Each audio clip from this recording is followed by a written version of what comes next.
Bismillah Rahmanir Rahim. Assalamu alaikum, brothers and sisters.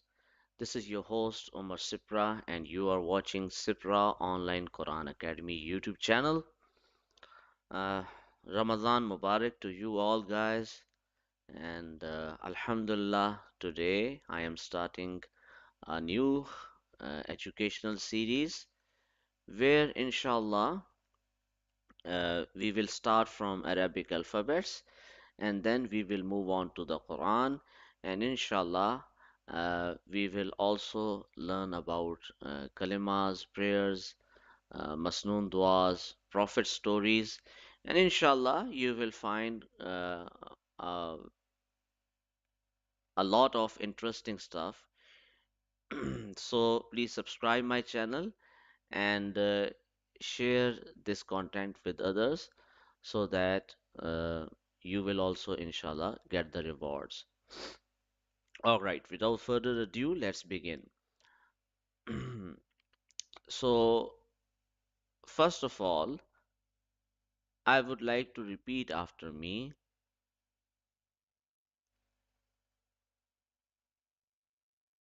Uh,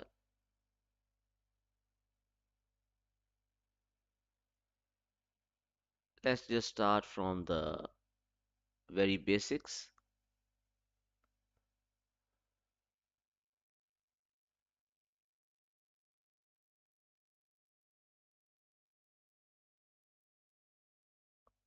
All right, just repeat after me these words. أعوذ بالله من الشيطان الرجيم. بسم الله الرحمن الرحيم. All right, good job. So there are some rules of reading or learning. Do not look here or there. Look at the screen. Read loudly. Don't read in a low voice. Read slowly. Don't read fast. Whatever you read, keep it in mind too. Do the assignments daily. If you follow all of these steps, inshallah, it will enhance your learning experience. All right. So, first of all, we have to understand what Tajweed is. Tajweed is the knowledge of learning how to pronounce the Arabic alphabets and words properly so that the meaning of the Quran which we are reciting is not changed. So we have to protect our tongue from changing the meaning of the Quran when we recite the words of the Quran.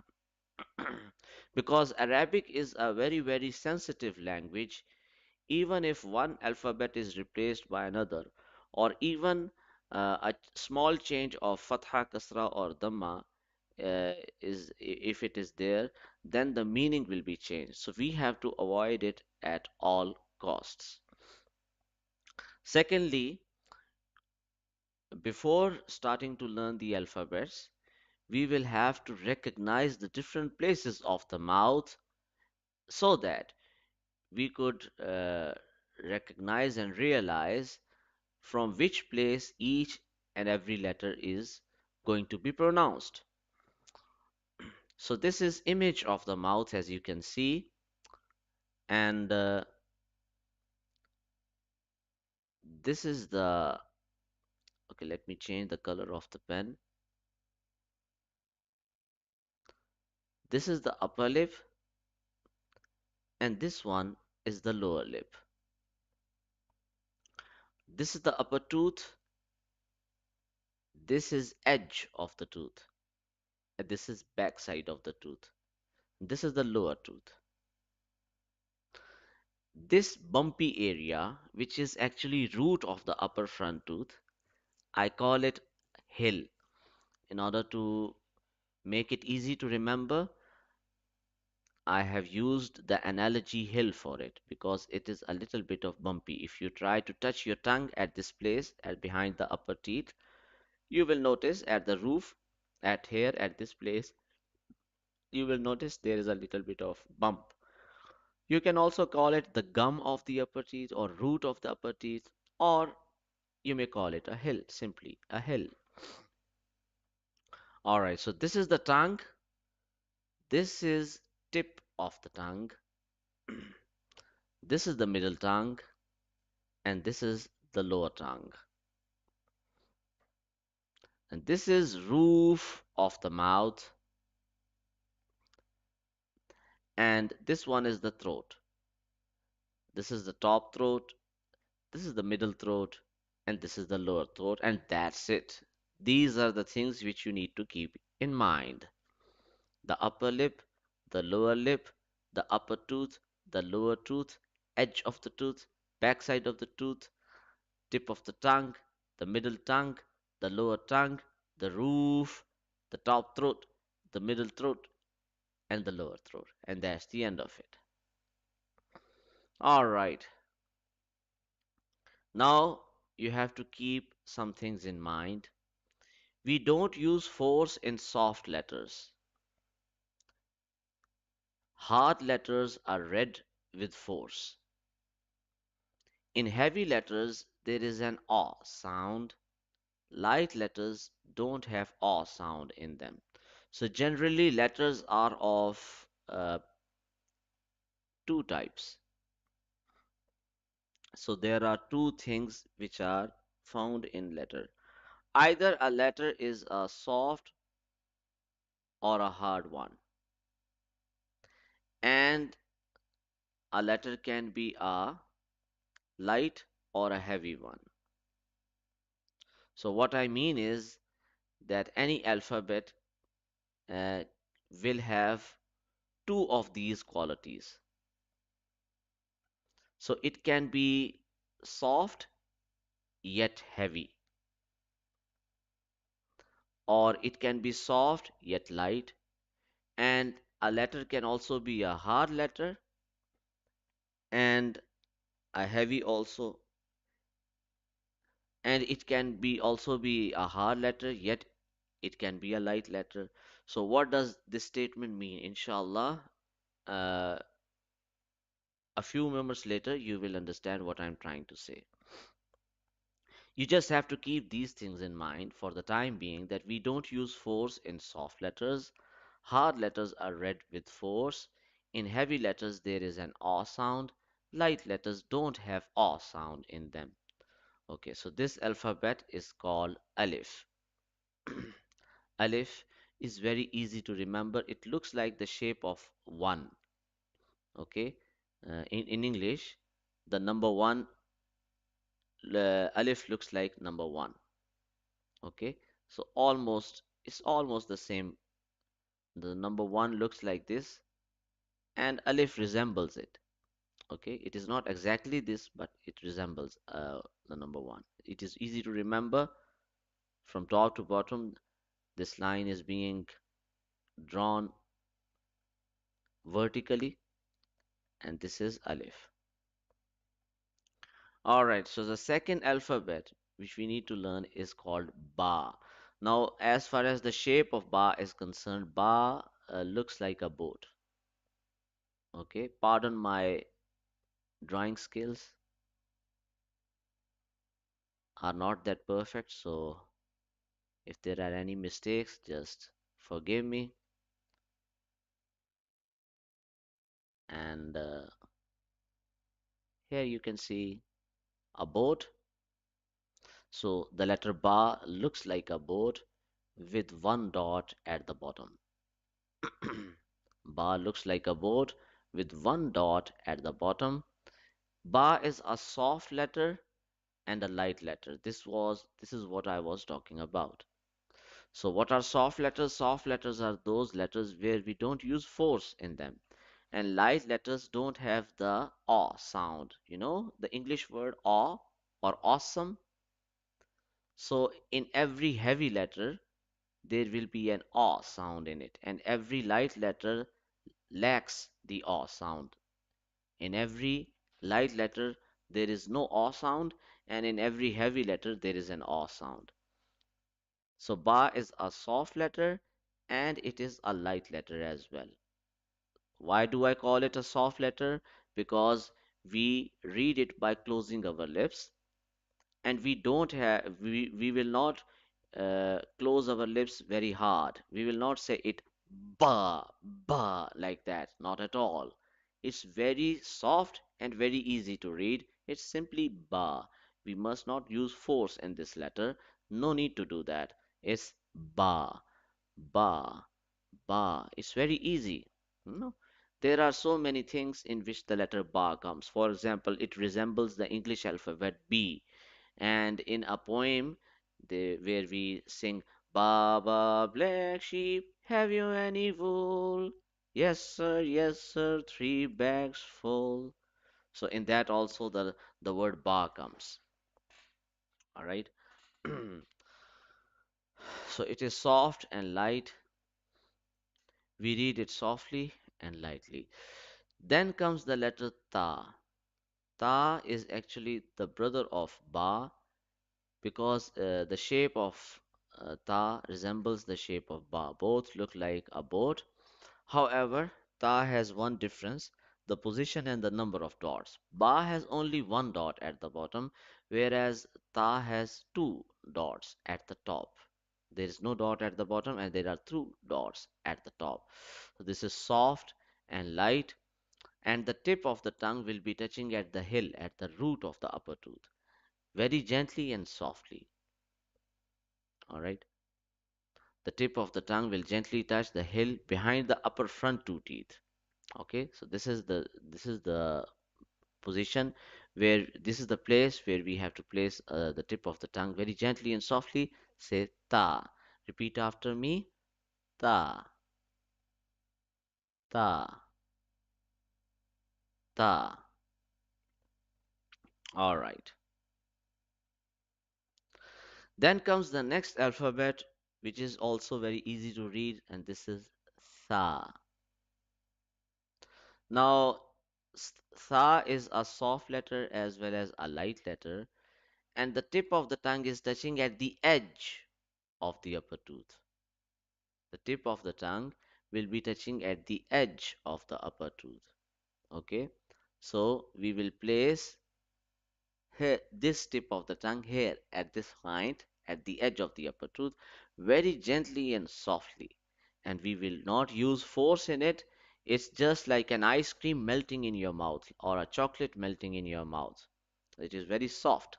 It is tha. So repeat after me. Tha. Okay, it should not resemble the sound of S like sa. Some people read it as sa, but that is totally wrong. It is not seen, it is tha. This is a totally different alphabet. Tha. It should not resemble the S. S is a stronger letter.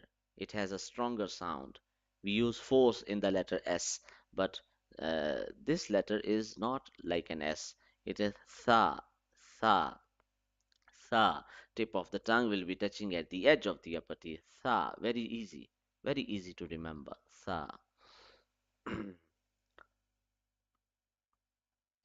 All right. So the next alphabet is called Jeem with a big belly and a dot inside its belly. Is Jeem. Jeem is soft and light. So if you have ever seen a jeep,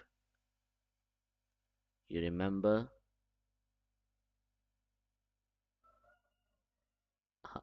Again, my drawing skills are not so good, so pardon me for that. But I'm trying. So it gives a rough idea what a jeep look like. So the English spellings of a jeep are J E E P. Now, if we replace the P of Jeep with an M, it turns into Jeep. So it's very easy to remember. Jim, Jim, Jim. Very easy to remember. Jim, Jim, Jim, Jim.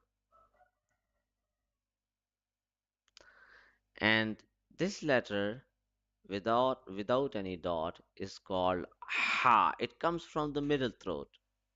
The letter ha comes from the middle throat and it is sharp as a knife. The sound is very sharp in it. It's very sharp. We have to use force in the middle of the throat. Some people call it ha, but that is totally wrong. This is not ha. Ha is a totally different alphabet. We must not mix up the sounds. It's ha. And if you find difficulty in pronouncing this letter, uh, then you can, for the time being, just push your finger inwards at your bone and then try to pronounce it ha, but don't choke yourself while doing it. So this is the letter ha. It's easy to remember, nothing so difficult. Ha, ha, ha. Yeah, very easy. Ha is read from the middle throat. It should be read with force. It should be as sharp as a sword. It is a light letter. Ha, ha, ha. All right, so the last letter in this family of Jim and Ha is called Kha because it resembles the shape of Kha, Ha, and Jim are the same. That is why I call them sisters. These are three sisters which belong to each other. So this is Kha, Kha. Okay, Kha is a hard letter. It is read from the top throat. We use force in the letter Kha. Secondly, kha is a heavy letter. It has an aw sound. This is the first heavy letter which we are learning. It has an aw sound in it. So kha, aw. Both the sounds are rhyming. So it means that it has an aw sound at the end of this alphabet. So this is kha. So this is heavy letter. Kha. And it's a scratchy letter, which means that there is a sound in it. That sound should be prominent. It must not be hidden or muddled. It should be clear and prominent. It's kha, kha, kha. So the kha sound can be found in many names also, like Imran Khan, like Shah Rukh Khan, like whatever Khan. In the word Khan, kha is prominent. Okay, so same is the case here. Kha sound is not difficult to read. It's easy, easy peasy. Kha comes from the top throat. Kha.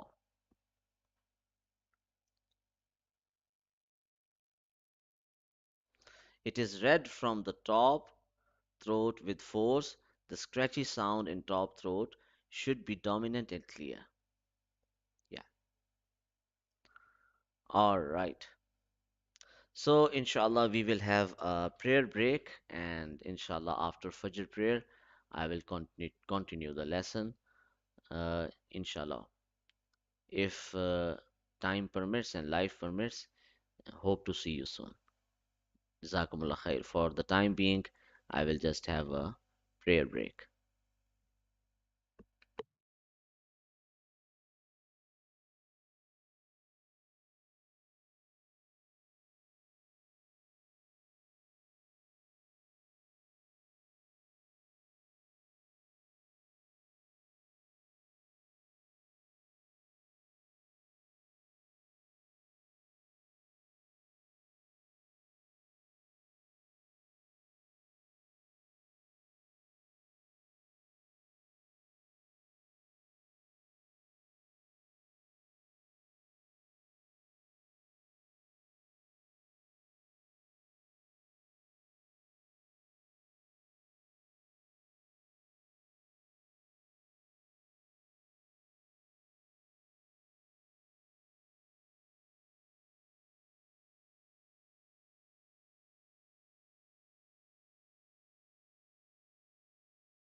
All right.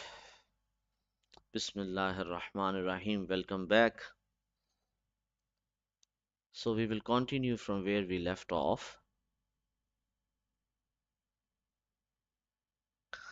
So the next letter which we are going to learn is the letter Dal. Dal is a light letter. It does not have any R sound in it. And as compared to the letter Ta, Dal is more softer. Dal is a more softer letter as compared to the letter Ta.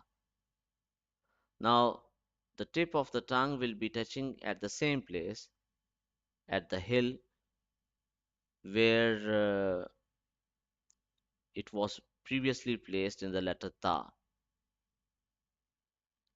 So, in the letter Ta and Dal, in both of these letters, we are placing tip of the tongue at the hill. However, as compared to the letter Ta, Dal is a more soft letter.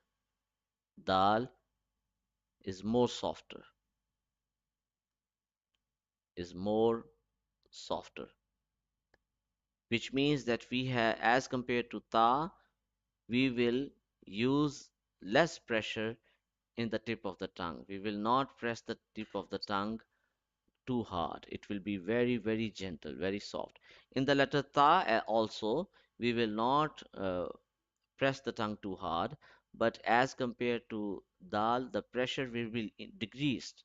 The pressure will be decreased. So this is the letter Dal. It's very easy, Dal. We also read, we also eat dal, like dal chawal, hmm, dal and rice. We also eat dal in food, in our lunch, in dinner. So dal is nothing so difficult. It's easy to remember, dal. All right. So the next alphabet is dal, dal. All right. So in the alphabet dal, we are placing the tip of the tongue at the edge of the upper front tooth. Same is the case with the letter tha. So, like the letter Tha, Zal is also a soft letter. It does not have an A sound in it. It's a light letter as well. And the tip of the tongue will be touching at the edge of the upper tooth. So, this is Zal. Okay, Zal. But as compared to the letter Tha, Zal is even more softer. Zal is even more softer. Both Sa and Zal are soft letters. However, Zal is more soft as compared to Sa. All right. The next alphabet, okay, by the way, Dal and Zal are both sisters because of the similar shapes. Hmm? All right. And remember that Dal looks like a nose of a person. Okay, just remember the shape of the letter Dal. This is how Dal looks like.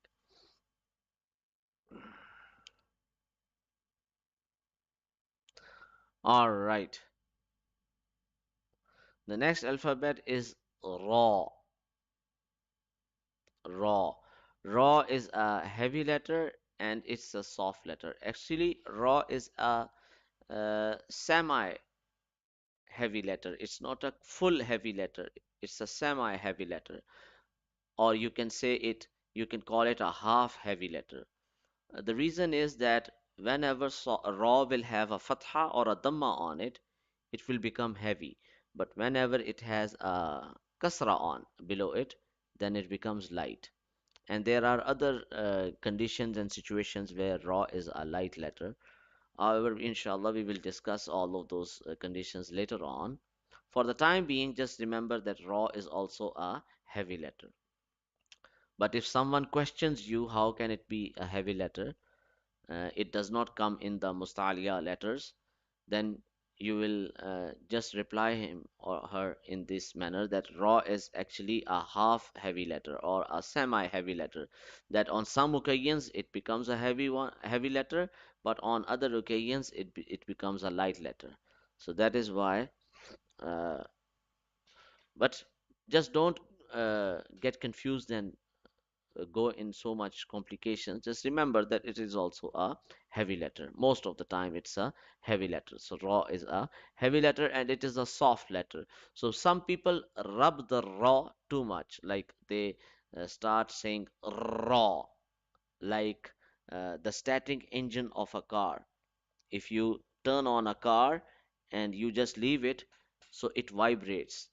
Or you can resemble it with the vibration of a cell phone. Hmm? The way it vibrates. But raw must not vibrate like that. It should We should not read it as raw. Some people read it as raw, but they are vibrating their tongue too much. Not at all. It is a soft letter. We should read it gently. It's raw, raw, raw. It should be smooth. It should not be rough. It should not be bumpy. It should not have any kind of vibrations in it. It should be smooth, raw, raw, raw. All right. The next alphabet which we are seeing here is called za. This is the brother of ra, and it has a dot on top of it, za. So, like in the English alphabets, the ending will be X, Y, and the last letter is Z. So the Z sound is prominent in the letter za. Okay? Like if you have ever visited a zoo, you may have seen animals there, like a lion or a monkey or something. If we replace the double O of zoo with an A, it becomes za. Very simple za. All right. So the upper teeth and the lower teeth will have a little bit of gap, and we will not touch our tongue anywhere in the letter za. And it is read with force. We use force because it's a hard letter. We use force in reading this letter. So it is za. So remember, soft letters we don't use force. Hard letters we use force.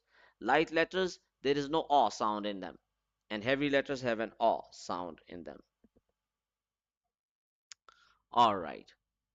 So the upper teeth, the lower teeth will have a little bit of gap, and the tongue must not touch anywhere, and we will read it za. The sound of z or z sound should be prominent in it. Okay. All right. So the next letter is seen, like the English alphabet. A, then comes B, then comes C. So that C sound is prominent in this alphabet. So this is seen. It's a hard letter. We use force in it, and it's a light letter. There is no aw sound in it. So in the letter seen also, we have to be careful not to touch our tongue anywhere. And same as the letter za, the upper and the lower teeth will have a little bit of gap, and it has a kind of a whistling sound in it. The letter za as well as the letter seen have a kind of a whistling sound in it. So this is seen, seen. Yeah. All right, so if you are in a library and a person like me who loves to talk too much, you will place your finger like this. Which sound do you think you will produce to silence him? Yeah, correct. This is the shh sound. Shh, be silent. Shh, be silent. Okay, this is the sound which we produce. So this is sheen. Sheen is a light letter. It does not have an ah sound in it. Sheen. The sh sound should be loud and clear. Read with force. All right. The next alphabet is called Sod. Okay. Now, in the letter Sod, first of all, it's a hard letter. We use force. And second, it is a heavy letter. It has an ah sound in it. Okay. So we will place the tip of the tongue here at the back side of the lower tooth, at the back side of the lower teeth or tooth. And we will use force in reading this letter sod. It also has a whistling sound, but the whistling sound is very weak or very muffled. It is not so prominent as is in the case of za and sin. The whistling sound is very prominent, but in the letter sod, it is not that much prominent. So these three are the whistling letters: za, seen, sod. In za and seen both, the upper and the lower teeth have a little bit of gap and the tongue is not touching, whereas in the letter Sod, the tip of the tongue is touching at the back side of the lower teeth. Alright, so that next alphabet is called Thaw. Thaw is a heavy letter and it is a hard letter. So the tip of the tongue will be touching at the hill. And as compared to the letter Ta, we learned that in the letter Ta,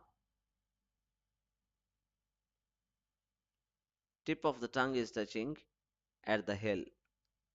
However, as compared to the letter Ta, in the letter Ta, more part of the tip of the tongue is touching at the hill and covering more of its area. Okay, this is the number one difference between ta and thaw.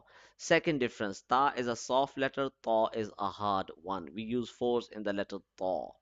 Third difference, ta is a light letter, whereas thaw is a heavy letter. It has an aw sound in it. So in the letter ta, only a small area or small portion of the tip of the tongue is touching at the hill, whereas in the letter thaw, more area of the tip of the tongue is covering the hill. So this is the difference between ta and thaw.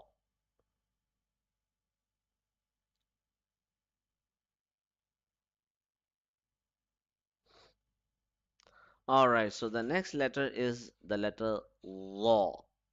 Law is a heavy letter and it is a soft letter as well. We don't use force in the letter law.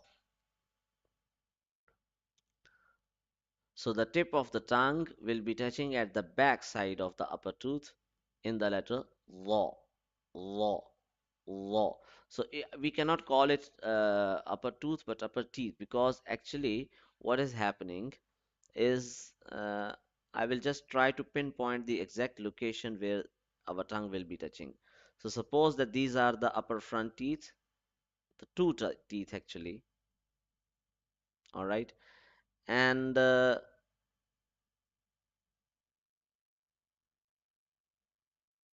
this is the back side, not the front side. Okay, almost at this point, almost the tip of the tongue will be touching, where both the front two teeth are joining together. At this place, the tip of the tongue will be touching at the back side. And there will be an aw sound in it, and we must not touch the tongue with force. It should be a very gentle touch. It should be a very gentle touch, like as if we are eating ice cream and it is melting in our mouth. It should be very soft. It should be gentle, subtle touch. You know, this is called touching. This is called barely touching. Barely touching, barely touching. The tip of the tongue will barely touch the backside of the upper teeth. It should not be fully touching. It should barely touch, very gently, softly. This is law, law, law, law, law. I think for today that is enough. We have learned quite a lot of Arabic letters, and inshallah, next time we will learn further alphabets. Okay, all right, let's do some let's learn some hadith about the month of Ramadan. Since we are in the month of Ramadan, let's learn some virtues of Ramadan so that we are inspired to do good deeds. uh all right, so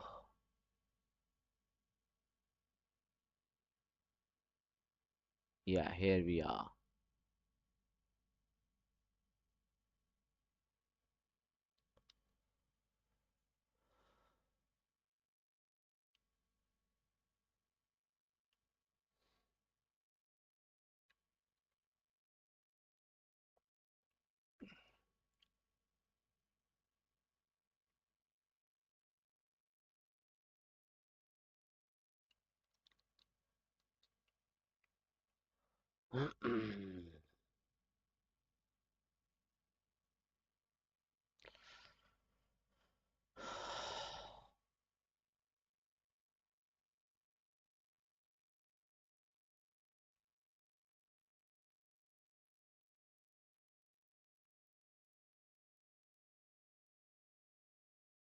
Yeah.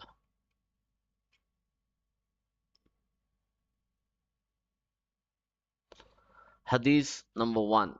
Salman radiyallahu anhu reports, on the last day of Shaban, Rasulullah sallallahu alayhi wasallam addressed us and said, O people, there comes over you now a great month, a most blessed month, in which lies a night more greater in virtue than 1,000 months. So it is talking about the night of Laylatul Qadr. Laylatul Qadr in the last 10 nights of Ramadan is talking about it, that if we find that night, the worship of that night will be equal to 1,000 months. It is a month in which Allah has made fasting compulsory by day. Hmm? It is a month in which Allah has made fasting compulsory by day and has made sunnah, the Taraweeh by night. The Taraweeh prayers at night are sunnah.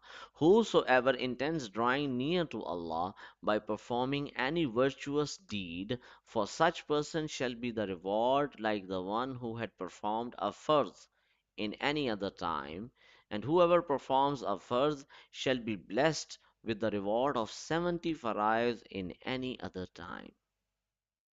All right, so if you do any optional good act in the month of Ramadan, the reward will be equal to an obligatory act in normal times. However, if you perform any obligatory act like salah and like any other virtue or any other deed in the month of Ramadan, it will be the reward of it will be 70 times greater. You can multiply the reward of that fard or obligatory act with 70, and it will be 70 times greater as compared to any normal as compared to the normal times. So in the month of Ramadan, the reward of our obligatory actions are multiplied 70 times. This is what I want to say. This is indeed the month of patience, and the reward for true patience is Jannah, paradise. It is the month of sympathy with one's fellow men. It is the month wherein a true believer's rizq is increased. Whosoever feeds another who fasted in order to break the fast at sunset, for the feeder there shall be forgiveness of sins and emancipation from the fire of Jahannam. And for such feeder shall be the same reward as the one who fasted, who he fed, without that person's reward being decreased in the least. So, for example, if you help someone break his fast. For example, if you shared some of your dates or some of the milk or some anything to eat, and the other person is breaking his fast, you will also get the reward for his fasting. And the reward of the one who is fasting, it will not be lessened, it will not be decreased, so it will remain is in his own scale of amal or scale of actions, or in his own treasury of rewards you can call it, and you will have your own, you will also get the equal reward. Okay, so if you will help someone and if you will feed someone in the month of Ramadan and he is fasting, and you will feed him in order to for him to do his iftar, then inshallah you will be equally rewarded for that. Thereupon we said, O Messenger of Allah, not all of us possess the means whereby we can give a fasting person to break his fast. Okay, in other words, not all of us are rich enough. So Rasulullah sallallahu alaihi wasallam replied, Allah grants the same reward to the one who gives a fasting person to break the fast a mere date or a drink of water or a sip of milk. So it is not the quantity of the actions, it is the quality of the actions, and it is the intention which matters. So, for example, if a person has $1,000 and he is giving or paying $100 in charity, then that is a commendable thing. That is a good thing because he is paying 10% of his whole wealth in charity. That is a deed which needs to be recognized and acknowledged. However, if a person only has $2, but if he spends $1 in charity, it means that he is paying or giving 50% of his wealth in charity. Now that is more appreciable. Now that is more appreciable, and he will get more reward as compared to the person who paid $100. And what is the reason? $1 is less than 100. 100 is more than 1. Then why the person who paid only $1 will get more reward as compared to the person who has paid $100? You have to look at the percentage. The total wealth of the other person was $1,000. He saved $900 for himself and spent $100 in charity. Whereas the other person has only $2. His total wealth is $2 and he is giving $1, which means 50% of his wealth in charity. So his sacrifice is more. So you do not have to be a millionaire in order to feed the one who is fasting. Even if you just give one date to break his fast, or a drink of water, or a sip of milk, that's enough. You will get equal rewards. This is a month, the first of which brings Allah's mercy. So the first 10 days of Ramadan brings Allah's mercy. So we have to recite the Durood a lot, and we have to recite the Kalima a lot, because reciting Durood also uh, attracts Allah's mercy. These are one of the virtues of Durood, that Allah's mercy is attracted. And as far as Kalma is concerned, Allah likes Kalima the most. La ilaha illallah are the favorite words of Allah. La ilaha illallahu Muhammadur Rasulullah. These are the favorite words of Allah. Allah loves these words a lot.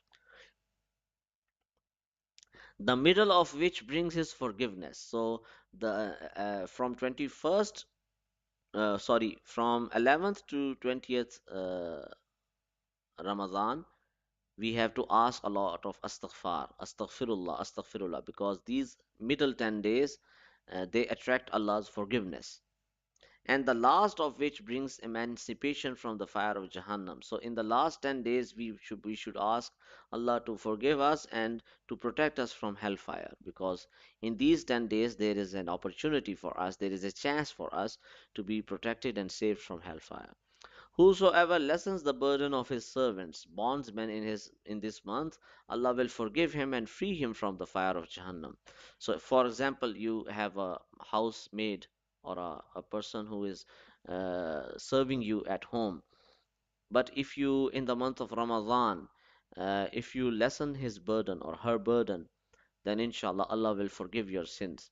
Same is the case with if you are a business owner, or a company uh, CEO, and if you make this rule that in the month of Ramadan all the Muslims will be paid full salary, but they will only have to work half hours. So, for example, in normal days, if they were working 9 hours, if you cut it out to 4.5 hours or 4 hours, then inshallah, Allah will forgive all of your sins and He will free you from Jahannam.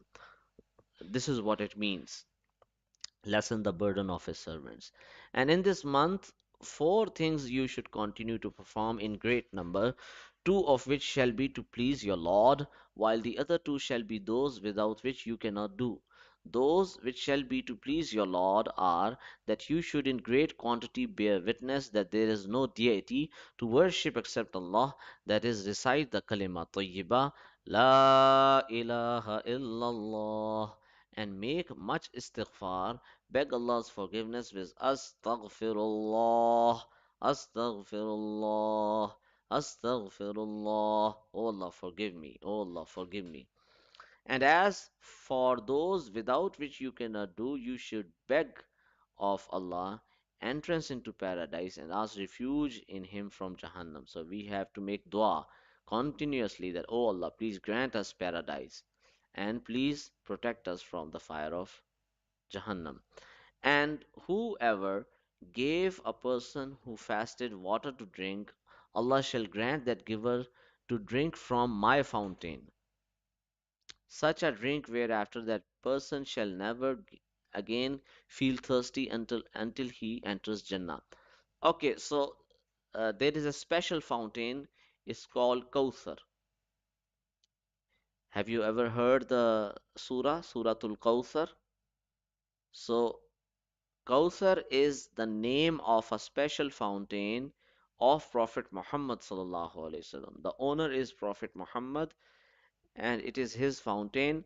And at the day of judgment, his ummatis, his followers, the Muslims, will be able to drink from that fountain. And Prophet Muhammad sallallahu alaihi wasallam will serve them with a cup of that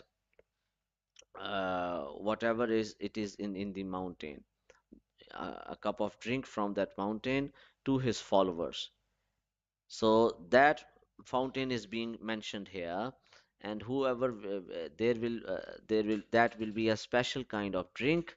You will not feel thirsty until you enter Jannah. Okay.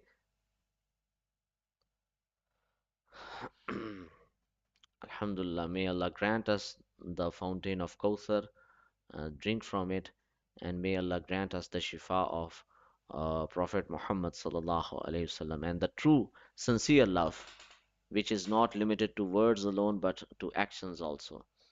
So may Allah change our character for the good. All right, commentary. All the points which this hadith draws attention have been further emphasized in numerous other ahadith on the great virtues of Ramadan. Quite a number of important points are brought to our notice. Firstly, it should be noted that Rasulullah sallallahu alaihi wasallam delivered this sermon at the end of the month of Sha'ban, the obvious reason being that he intended to put into our minds the great importance of Ramadan so that we could remember and not allow 1 second of this month to go by without giving it the full importance it deserves. Thereafter, attention is drawn to the Laylatul Qadr, after which more is said later. Then attention is drawn to the fact that fasting has been made compulsory by Allah, who also made Sunnah the Taraweeh Salah by night. From this hadith, it is noted that the command for Taraweeh prayers too comes from Allah Himself. Besides this, in all the ahadith wherein Rasulullah sallallahu alaihi wasallam says, I have made it sunnah, is mainly to emphasize its importance. All the authorities of the Ahl Sunnah wal Jama'ah are agreed upon the fact that Taraweeh is sunnah.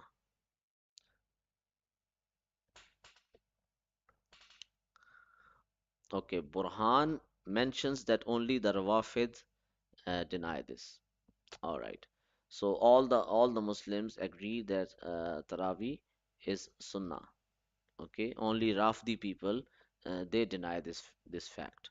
Maulana Shah Abdul Haq Dehlvi wrote in his book Ma Sabata bis Sunnah that should the people of any town fail to perform Taraweeh prayers, the Muslim ruler should make them do so by force.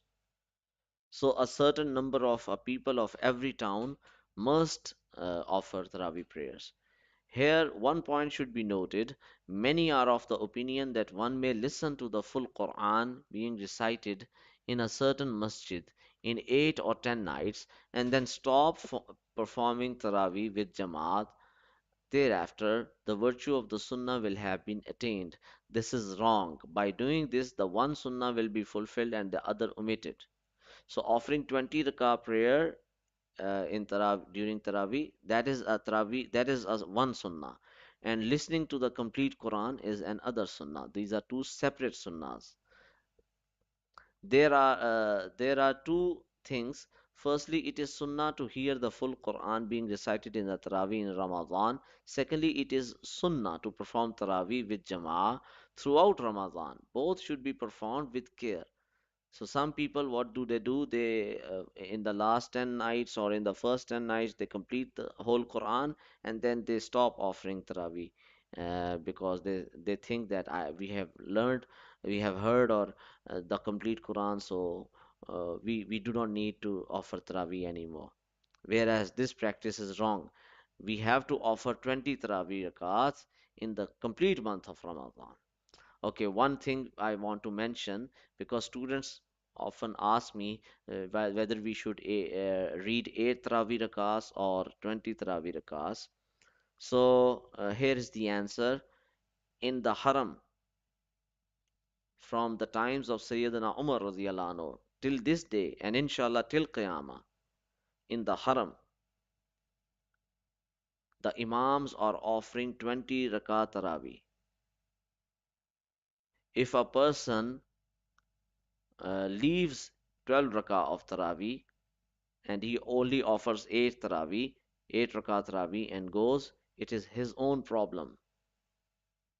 The Haram, where all the Muslims of around the world are gathered together, and where the Imam is appointed by the Saudi government or whoever, that Imam is offering 20 rakat Taraweeh and the followers are following him.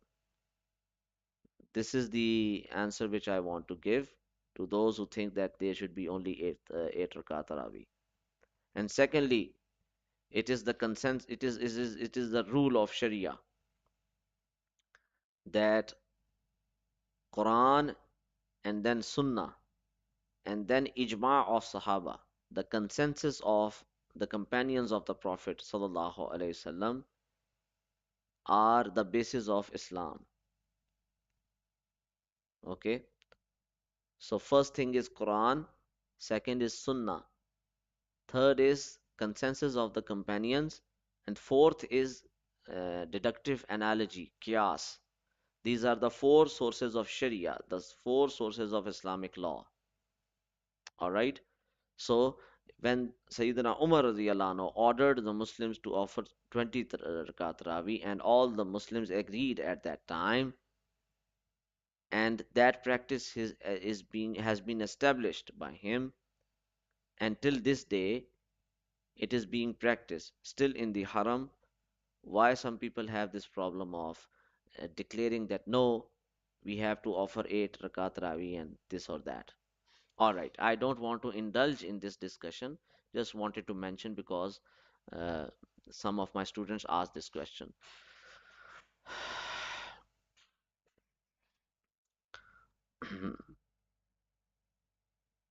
As for those who are traveling and are unable to perform both sunnah because of uncertainty as to where they will be at different places, then for them it is advisable that in the first few days of Ramadan they should have the full Quran read in Taraweeh so that the recitation is complete. Then they should attend Taraweeh wherever they find the opportunity. In this way, the Quran will also be completed and their work will not be hampered. Another point that is brought to our notice in the hadith is that Rasulullah sallallahu alaihi wasallam informed us that any nafil deed, nafil mean optional deed, in Ramadan is rewarded as much as farz. Farz means obligatory in normal times, and a farz in Ramadan carries the reward of 70 farais at other times. Farais is the Arabic plural for farz, or not Arabic, but it's the Urdu word farais. So it's the plural of farz. Our faults. At this point, we should ponder our ibadah. Ibadah means worship. How much importance do we attach to it in Ramadan? How many nafal do we perform? As for farz deeds, we observe how numerous people who, after eating sahri, uh, get back into bed with the result that the Fajr Salah is neglected. Many perform it but not with Jama'ah. It gives the impression that we give thanks to Allah for the food we had eaten for Sahri, but not performing the most important farz, or by not performing it with Jama'ah. Such a Salah has been termed defective. Rasulullah sallallahu alaihi wasallam said that there is no Salah for those near the masjid except in the masjid. So those people who are living, their homes are near a masjid, and if so, they must offer the prayers in congregation. This is what it means. In the Kitab Mazahir Haq, we find that there is no reward for the Salah for persons who do not perform Salah with Jama'ah without any valid reason or excuse. Similarly, in numerous cases at the time of Iftar, Maghrib Salah is missed, and many who do not come to the masjid miss the takbir of the beginning or miss the first rakah. Many people hasten to get over the Taraweeh Salah early and even perform the Isha Salah before the time of Isha commences. Some do not pay any attention to Salah even in Ramadan. That is the way we look after our very important Fard Salah in Ramadan. Sometimes, in the process of performing one Fard, three others are destroyed. How often do we see even the time of Dhuhr Salah going by because we are asleep, while time of Asr goes by because we are too busy buying, selling, or cooking to prepare for iftar. If such is the case with the fara'id, then we can imagine how much less importance is given to the nafil actions. One finds that because of sleep, the time of Salatul Ishraq after sunrise and Salatul Zuha before noon go by. These are optional prayers, by the way, Ishraq and Zuha. Then what about Salatul Awabin? Awabin are 6 or 8 rakahs of Nafil prayers after the Maghrib prayer, just after Maghrib. Here we find ourselves busy with iftar, and when thinking about Taraweeh after about an hour, this Salah too is wasted. Further, we find that for Salatul Tahajjud, the time in the same is the same as that for Sahri, with the result that this too goes by. One may make 1,000 excuses for not finding time for these nawafil. These are all excuses for not performing these salah. We see that there are many who do find the time to do all these ibadahs during these precious moments. I personally had observed my ustaz Maulana Khalil Ahmad during many a Ramadan. He was a weak, sickly person and of advanced age, but in spite of these drawbacks, he used to read 1¼ juz of the Quran in Nafal Namaz after Maghrib. Thereafter, he used to have meals for about half an hour. After performing all other necessities in preparation for Taraweeh Salah, he used to stand in Taraweeh for about 2½ hours when he was in India, and when he was in Medina Munawwara, the duration was 3 hours. Thereafter, he used to sleep about 2 or 3 hours according to the season. Then he used to again recite the Quran in Tahajjud Salah until about half an hour before Fajr. Then he ate Sahri. From that time until Fajr, he remained busy with reading the Quran or reciting of wazifas. With the greyness of dawn, he performed Fajr Salah. Thereafter, he remained in meditation, muraqabah, until Ishraq. Having performed Ishraq, he used to write his famous kitab, uh, Bazlul Majhud, commentary on Abu Dawud. Then he normally attend to letters and dictating replies up to midday. Then he used to rest up to Zuhr Salah. Between Zuhr and Asr, he used to recite the Quran. From Asr Namaz until Maghrib, he used to be busy with tasbih and answering the queries of those who visited him. When he completed Bazlul Majhud, then part of the morning used to be spent in Tilawa and studying some monumental religious works, especially Bazlul Majhud and Wafa al Wafa. This was his daily program for Nafal Ibadah throughout the year. In Ramadan, however, he used to spend a bit more time in his Ibadah, making the rakats longer. For the ordinary person to observe the special programs the other pious elders had for Ramadan would be difficult. Sheikh ul Hind Maulana Mahmud al Hassan Rahmatullah alayh used to remain in Nafal Salah from after Taraweeh until Fajr, while also listening to the Quran recited by various Hufaz, one after the other. Maulana Shah Abdul Rahim Raipuri remained busy with tilawa, recitation of the Quran day and night through Ramadan. There used to be no time for attending to correspondence or meeting visitors. Only his special ones were allowed to wait on him after Taraweeh for a short period while he drank up a cup of tea. Advice: the reason for mentioning the manner in which these saintly ones spent their Ramadan is not that we may just read without deriving any benefit or pass a casual remark. It is written with the object that we, in our way, may build up courage and, to the best of our ability, endeavor to copy and follow their noble examples. Every pious elder's program had its particular speciality.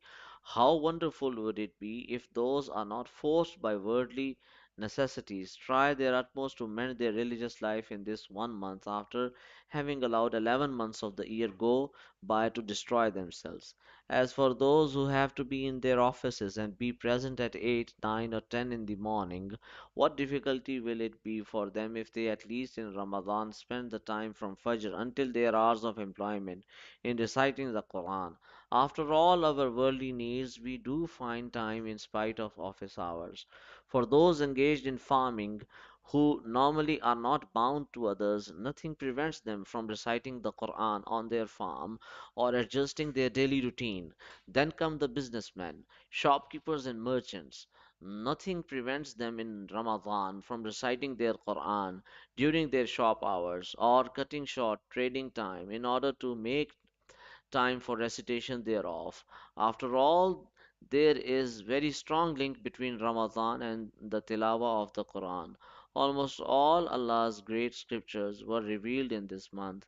Similarly, in this month, the Quran was brought down from the Lawhul Mahfuz to the Sama'ud Dunya, from where it was revealed bit by bit to Rasulullah sallallahu alayhi wasallam in a span of 23 years. Nabi Ibrahim alayhi salam received his scriptures on the first and third of this sacred month. Nabi Dawood alayhi salam received the Zabur on the 12th or 18th. Nabi Musa alayhi salam received his Torah on the 6th. Nabi Isa alayhi salam received the Injil on the 12th or 13th. From this we note the great connection between the divine scriptures and the month of Ramadan. For this reason, as much tilawah of the Quran as possible should be made during this month. Such was the habit of our saints. Jibreel alayhi salam used to recite the whole Quran to our Nabi Muhammad sallallahu alayhi wasallam in the month of Ramadan. In some report, it is stated that Rasulullah sallallahu alayhi wasallam used to recite and he Jibreel used to listen. From joining these reports, the ulama have said that it is mustahab recommended to read the Quran in such a manner that while one recites, the other listens. Thereafter, another recites while others listen. So recite the Quran as much as possible. Whatever time remains thereafter should not be wasted. Rasulullah sallallahu alaihi wasallam drew our attention to four more things and advised that we should practice them as much as possible. They are the recitation of kalima tayyibah, istighfar, begging for Jannah, and seeking refuge from Jahannam.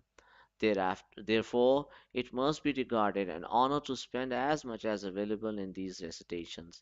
This will be the true appreciation of the teachings of Rasulullah sallallahu alaihi wasallam. What is so difficult about keeping the tongue busy with the recitation of Durood Salawat or La ilaha illallah while being engaged in our daily tasks? In the same hadith, Rasulullah sallallahu alaihi wasallam said a few more things. Ramadan is the month of patience.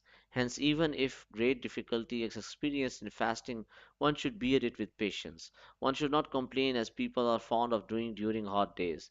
If by chance Sahri is missed, then lamentations begin early in the day. Similarly, should difficulty be experienced at the same time of Taraweeh, it too should be borne with patience. Do not consider it a great calamity or trial, otherwise these deeds may be void of blessings. When we turn our backs on worldly things, forsake our very eating and drinking, then in the face of Allah's prayer, what are these difficulties? Sympathy for the unfortunate. Further, the hadith states that it is a month of sympathy, especially for the poor and destitute. Sympathy should be of a practical nature. When 10 things are placed before us for iftar, at least 2 or 4 of them should be set aside for the poor and needy. In fact, they should be treated preferentially, if not then at least equally.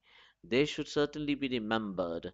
In showing sympathy for the poor, as in all other matters, the Sahaba anhum were living examples, and in this it is our duty to follow or at least try to follow them.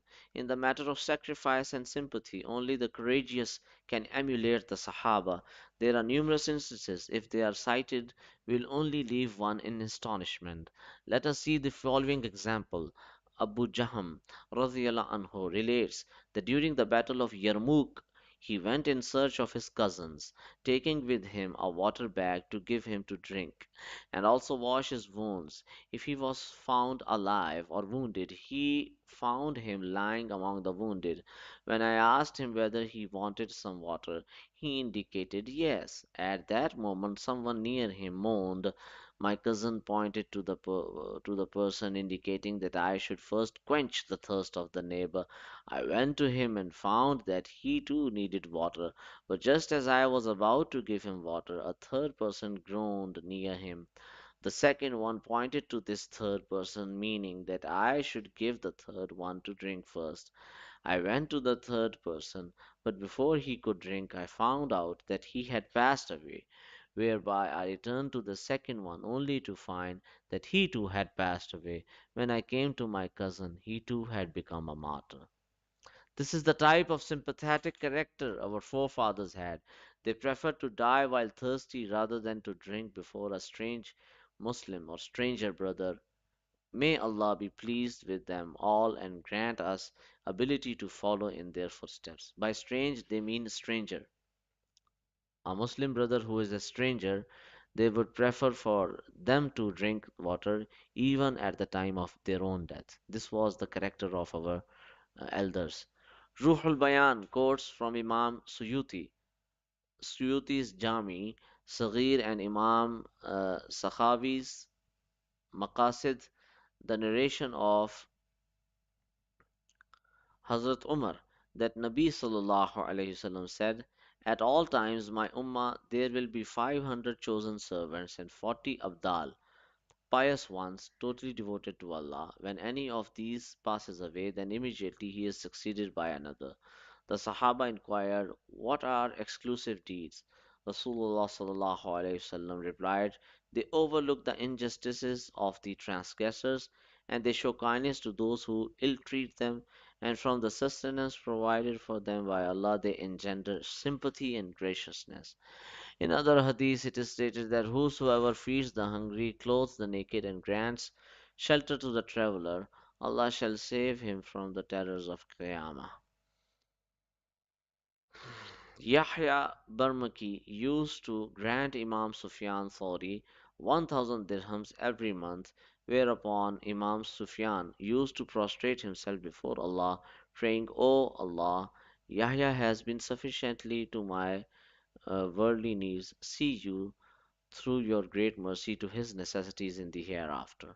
After the death of Yahya, some people saw him in their dreams, and on inquiring what had happened to him in the hereafter, he replied, "Through the prayers of Sufyan, I have been forgiven by Allah." Further, Rasulullah sallallahu alaihi wasallam mentioned the virtue of feeding a fasting person at the time of breaking the fast. In one hadith, it is reported that upon him who feeds a person to break the fast out of his halal earnings, the angels confer mercy upon him during the nights of Ramadan, and on the night of Laylatul Qadr, Jibril shakes hands with him. The signs of this is that his heart becomes soft while tears flow from his eyes. Hamad bin Salama, a very famous muhaddis, used to feed 50 people every day during the month of Iftar, during Ramadan at iftar. Thereafter, the hadith of Rasulullah sallallahu alaihi wasallam called the first section of Ramadan the coming of mercy, whereby it is meant that Allah's favor is with the believers. Those who are thankful to Allah for His bounties receive even more. The Quran says, "If you are thankful, I will surely grant you more." During the second section of Ramadan, forgiveness begins to descend as a reward for the fasting during the first section. The last section of the Ramadan brings immunity from entrance into Jahannam. This is corroborated by many similar ahadith. In my personal opinion, Ramadan has been divided into three sections because people are normally of three different kinds. Firstly, there are those who have no burden of sins. For them, Allah's mercy and bounties descend from the very beginning of Ramadan. Secondly, there are those whose burden of sins are not too heavy. For them, forgiveness descends after one third of Ramadan has passed. Thirdly, there are the real sinners. For them, forgiveness comes after having fasted the major section of Ramadan. As those who attained Allah's mercy right at the beginning, they are the very fortunate ones because of the great amount of mercy they have received. And Allah knows best. Another point mentioned in the Ahadith is that mm, masters should be lenient to their servants in Ramadan because, after all, they too are fasting. Unnecessary hard work or too much of it will be a burden for them. So, why should an extra worker not be hired when the work is too much? That, of course, only applies when the servant himself fasts. Otherwise, there is no difference for them between Ramadan and any other month. Words cannot describe the position of the shameless oppressor who does not himself fast and derives his employees unnecessarily. And if there is any delay due to salah or fasting, he is outraged. Regarding such persons, the Quran states, and soon the oppressor will come to know where his abode is, in Jahannam. Lastly, in the Hadith, Rasulullah sallallahu alaihi wasallam exhorted that four things should be repeated constantly. Firstly, the recitation of kalima tayyibah, which in the hadith is called the highest form of zikr. In Mishkat, Abu Sa'id Khudri reports, once Nabi Musa alayhi salam begged of Allah to grant him a special prayer by which he can remember Allah and also by which he could ask him. Then Allah informed him to recite this kalima. Sayyidina Musa said, O Allah, this is a verse recited by all your servants. I desire a special prayer. Allah replied, O Musa, if the seven heavens, the earth and all its occupants, including the angels, except myself, are placed on one side of a scale and this kalima on the other, then this kalima will outweigh everything. In another hadith, it is stated, should anyone sincerely recite this kalima, the doors of Jannah open up for him immediately, and nothing can stop him from reaching Allah's throne. La hawla wa la quwwata illa billahi al-azim. The only condition is that the reciter should refrain from major sins. Allah's pattern is that He grants basic needs in abundance.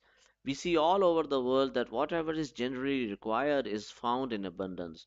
For example, water, which is a basic necessity. How common has Allah, in His infinite mercy, made this basic necessity, and how rare has He made the unmeaningful use of alchemy? Similarly, the kalima tayyiba is the most excellent form of zikr. Allah has made it common to humanity so that none is deprived of it. Hence, if any person is deprived of it, it is only due to his misfortune. There are numerous hadith regarding its virtues, and for the sake of brevity, they are not mentioned here. The second of which a lot should be recited is istighfar.